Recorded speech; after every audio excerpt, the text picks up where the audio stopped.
A common question I'll always get is, what's an easy style or design for a beginner baker to make as a birthday cake? And my go-to answer is always a sprinkle cake.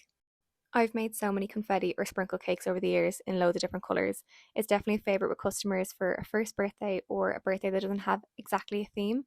And when you're beginning to decorate birthday cakes and celebration cakes, it's definitely a good design to start with because it's so simple and easy, but yet looks really effective.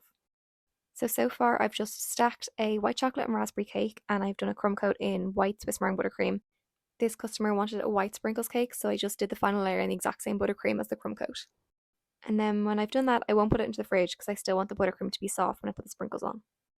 How I design it is I just put sprinkles down the borderline of the cake. So I press them onto the board and push them into the cake using a glove. And then I'll keep pressing the sprinkles up higher and more until I'm happy with the effect and how it looks. And then I like to finish this cake with pipe rosettes on top. So I use a star nozzle and I'll just pipe around 10 to 12 rosettes. You may want to practice on some parchment paper on the table before you actually start on the top of your cake. And the last thing to do is just to sprinkle some more sprinkles all over the top, and then you're done. And that is an easy first birthday or any celebration cake for a beginner baker.